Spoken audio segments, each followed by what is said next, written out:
که یو انسان مونځ او دسم کوي،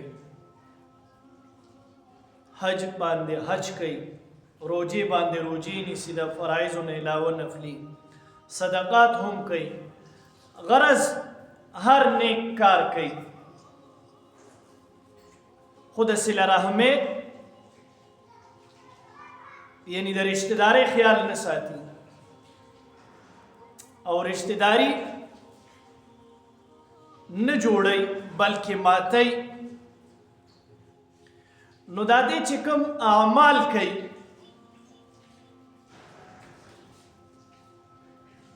دغه اعمال به روز په محشر باندې دته د الله د عذاب نه بچ کېدلو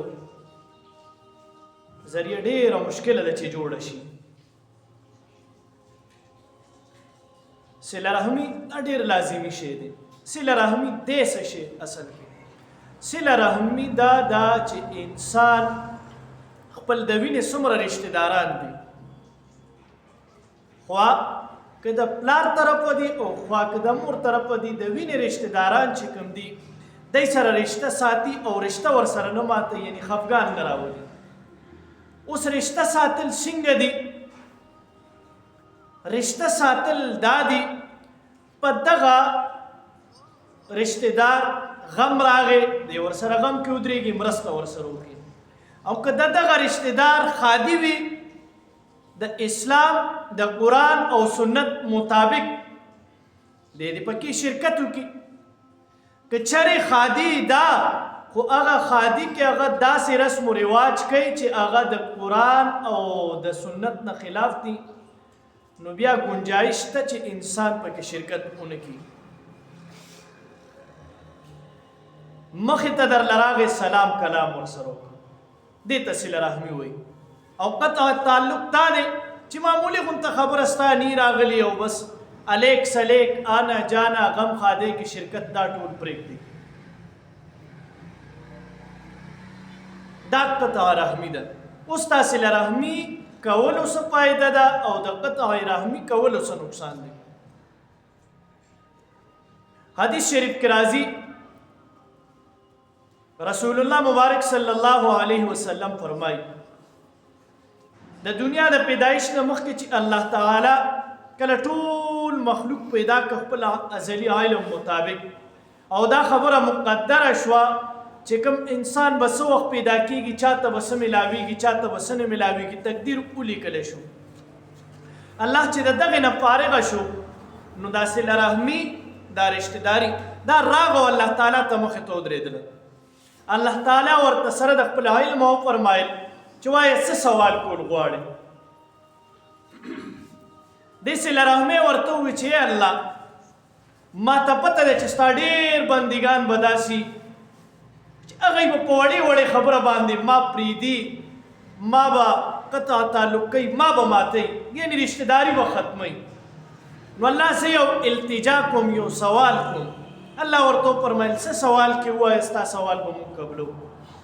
ورته وایي زه دا سوال کوم الله چې کوم خلک رشتہ داري پالي، رشتہ دارانو سره رشتہ داري پالي، هغه خپل عرش سره وتړه، خپل رحمت سره یې یو ځای کړه، یعنې خپل دوست یې وګرځو. او چې کوم خلک یې نه پالي الله د خپل رحمت نه یې لرې کړه. نو الله تعالی ورته وفرمیل چې ستا سوال ما قبول کړو. کوم خلک چې رشتہ داري پالي، صله رحمي کوي او محبت کوي، هغه ما خپل رحمت سره یو ځای تړلی، نه به زه خپل رحمت سره تړم. او چې کوم سړی ماتی نو دی به زه د خپل رحمت نه لرې ساتم.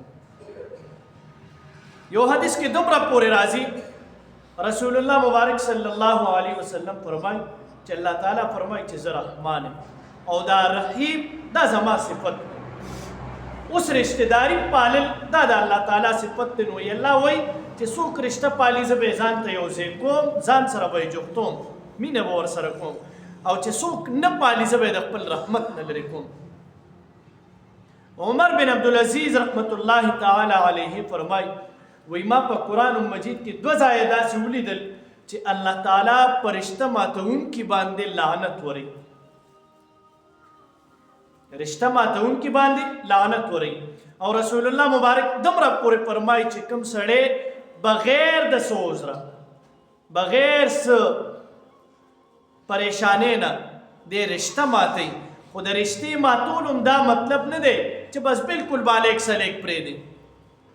یو سړی دی ستا ورسره څه تنازعه راغه، لین دین ورسره ختم که، خو چې مخې ته دې راځي دوا سلام به پرې کې.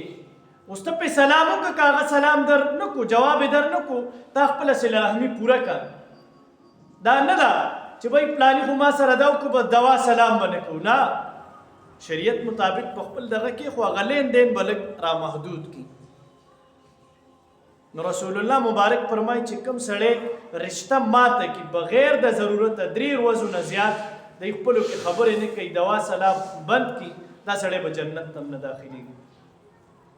نو د رشتهدارۍ ډېرې لوی فایدې دي.